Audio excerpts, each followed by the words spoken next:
Phone తీసుకున్నారు, selfie stick తీసుకున్నారు, ఫోన్‌ని సెల్ఫీ స్టిక్‌కి అటాచ్ చేశారు. ఆ తర్వాత వీడియో రికార్డ్ చేశారు. కానీ వీడియో రిజల్ట్ ఎలా వస్తాయి?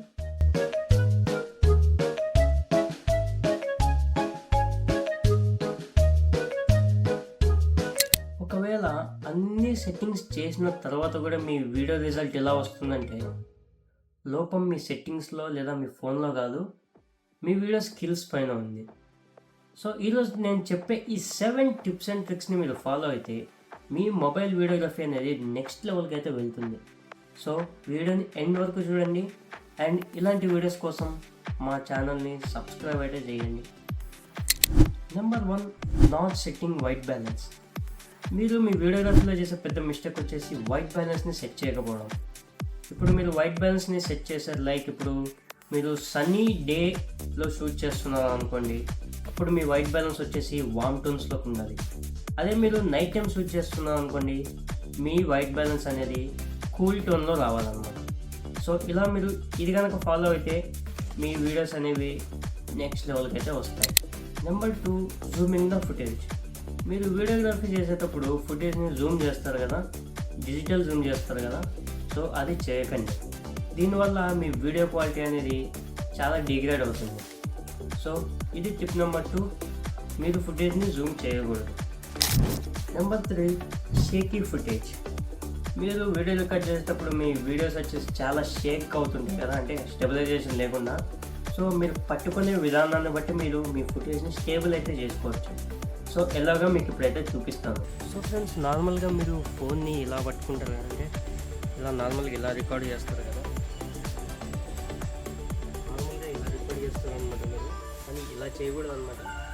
సో మీ బాడీని, మీ నీస్ని కొంచెం లీన్ చేయాలన్నమాట. ఇలా లీన్ చేసి ఇలా మూవ్ చేయాలన్నమాట, ఇలా స్లోగా నడవాలి. ఇలా చేస్తే మీ ఫుటేజెస్ అనేవి చాలా స్టేబుల్గా అయితే వస్తాయి అన్నమాట. ఒకవేళ మీ మొబైల్లో స్టేబిలైజేషన్ లేకపోయినా ఆల్మోస్ట్ స్టేబుల్గానే వస్తాయి. సో ఒకసారి ట్రై చేయండి దీన్ని. Number 4, framing and composition. ఈ ఫ్రేమింగ్ అండ్ కాంపోజిషన్ని మీరు కరెక్ట్గా యూటిలైజ్ చేస్తే మీ మొబైల్ ఫుటేజెస్ అనేవి నెక్స్ట్ లెవెల్కి అయితే వెళ్తాయి. సో ఇది వచ్చేసి చాలా పెద్ద టాపిక్ అనమాట. దీనిపైన సపరేట్ ఒక వీడియో అయితే చేస్తాను నేను. దీనిలో కొన్ని టెక్నిక్స్ కూడా ఉన్నాయి, లైక్ రూల్ ఆఫ్ థర్డ్స్ అని, సెంటర్ అని, ట్రయాంగిల్, ఇలా ఉన్నాయన్నమాట కొన్ని.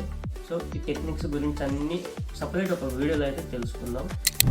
Number 5, lighting. ఇది కూడా చాలా పెద్ద టాపిక్ అనమాట. ఈ framing and composition plus lighting, ఇవి 3 చాలా పెద్ద టాపిక్స్ అండ్ చాలా ఇంపార్టెంట్ టాపిక్స్ అనమాట ఇవి. సో లైటింగ్ అంటే ఏం లేదు, మీ సబ్జెక్ట్స్కి ఒక లైట్స్ ఏ డైరెక్షన్లో అయితే ఇస్తున్నారో ఆ డైరెక్షన్ని మీరు కొంచెం చేంజ్ చేసి మీ వీడియో క్వాలిటీ అనేది చాలా ఇంక్రీజ్ అయితే అవుతుంది.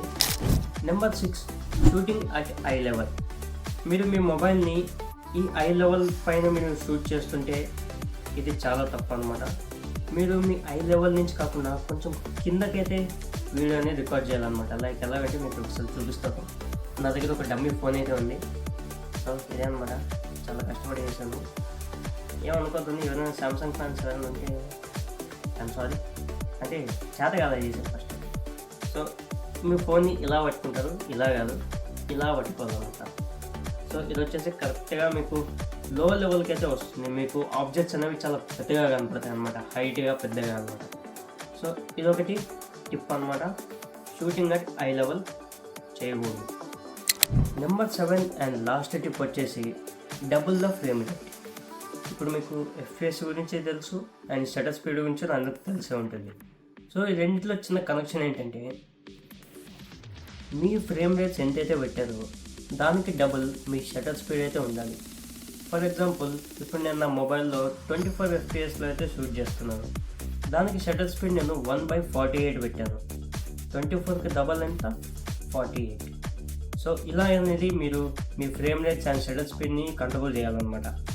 సో దీనికి ఒక పెద్ద డిసడ్వాంటేజ్ ఉంది, ఏంటంటే మీరు హయ్యర్ షటర్ స్పీడ్స్లో షూట్ చేసేటప్పుడు మీ ఫుటేజ్ అనేది ఓవర్ ఎక్స్పోజ్ అవుతుంది. ఇప్పుడు నేను అవుట్డోర్లో షూట్ చేసాను అనుకో, ఇదే ఫ్రేమ్ రేట్స్లో అండ్ ఇవే షటర్ స్పీడ్లో, నా ఫుటేజ్ అనేది ఓవర్ ఎక్స్పోజ్ అయిపోతుంది. ఒకసారి కావాలంటే ట్రై చేయండి. సో దీనికి సొల్యూషన్ అంటే కరెక్ట్ అవుతుంది మరి, ND ఫిల్టర్స్ యూజ్ చేయాలన్నమాట. ND ఫిల్టర్స్ అంటే మనకి కళ్ళకి సన్ గ్లాసెస్ ఎట్లా మన మొబైల్ కెమెరాకి ఆ లెన్సెస్ అట్లా అనమాట.